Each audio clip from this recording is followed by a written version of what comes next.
আপনি দেখছেন news now, আমরা জানি কোনটা খবর।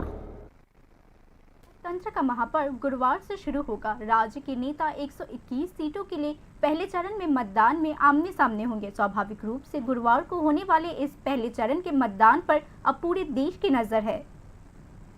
बिहार विधानसभा चुनाव के पहले चरण में गुरुवार को कड़ा सत्ता संघर्ष शुरू हो गया है। पर्यवेक्षकों का मानना है कि आज 18 जिलों के 121 सीटों पर होने वाले मतदान के साथ राज्य की राजनीति की भविष्य की दिशा काफी हद तक स्पष्ट हो जाएगी। राज्य के 3 प्रमुख राजनीतिक गठबंधन RJD Congress, BJP grand alliance, BJP JDU national democratic alliance और एलजेपी इस बार अपने अस्तित्व की लड़ाई लड़ रही है। महागठबंधन अपने नेतृत्व की विश्वसनीयता साबित करने के लिए बेताब है, जिसके केंद्र में मुख्यमंत्री पद के उम्मीदवार तेजस्वी यादव की रघुपुर सीट है। दूसरी ओर तारापुर कॉन्स्टिट्यूंसी से उप मुख्यमंत्री सम्राट चौधरी और लखीसराय कॉन्स्टिट्यूंसी से विजय कुमार सिन्हा के लिए भी यह सम्मान की लड़ाई है। राजनीतिक विश्लेषकों का कहना है कि पहले चरण के नतीजे मतदान के मनोविज्ञान को आकार देगी। इस चरण में जीत या हार के अगले 2 चरणों के प्रचार पर मनोवैज्ञानिक प्रभाव पड़ेगा।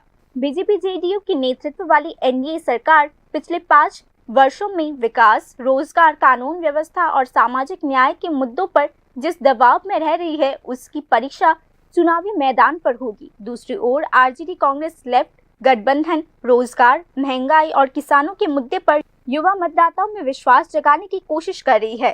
तेजस्वी यादव का प्रचार अभियान नया बिहार नया अवसर के नारे के साथ जोर पकड़ रही है, लेकिन बीजेपी डबल इंजन सरकार में विश्वास के संदेश के साथ जवाबी प्रचार कर रही है। हालांकि प्रति सीट औसतन 11 उम्मीदवार है, लेकिन वास्तव में लड़ाई मुख्य रूप से 3 गठबंधन दलों के समीप ही है।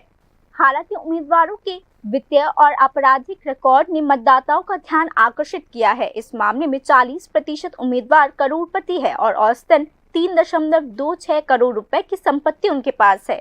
32% उम्मीदवारों के खिलाफ आपराधिक मामले दर्ज कराए गए हैं, जिनमें से 27% गंभीर मामले हैं। आधे से ज्यादा उम्मीदवार स्नातक है, लेकिन 8 उम्मीदवार अभी भी निरक्षर है। यह जानकारी न केवल उम्मीदवारों की सामाजिक आर्थिक असमानता को स्पष्ट करती है, बल्कि बिहार की राजनीति के चरित्र को भी स्पष्ट करती है, जहां पैसे और प्रभाव अभी भी उम्मीदवारों के चयन में मुख्य कारक है। राजनीतिक विश्लेषकों का यही मानना है। सूर्यग्रह से बक्सर तक पहले ही इस चरण में मतदान का पहला चरण निर्णायक भूमिका निभाएगी।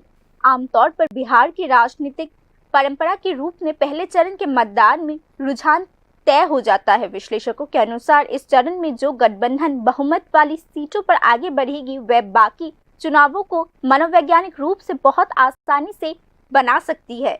इसीलिए पहले चरण का मतदान केवल एक संवैधानिक औपचारिकता नहीं है, यह वास्तव में बिहार की राजनीति के भविष्य की दिशा का प्रशिक्षण है। गुरुवार को होने वाले मतदान से यह स्पष्ट हो जाएगा कि बिहार स्थिरता को चुनेगा या बदलाव का संदेश देगा।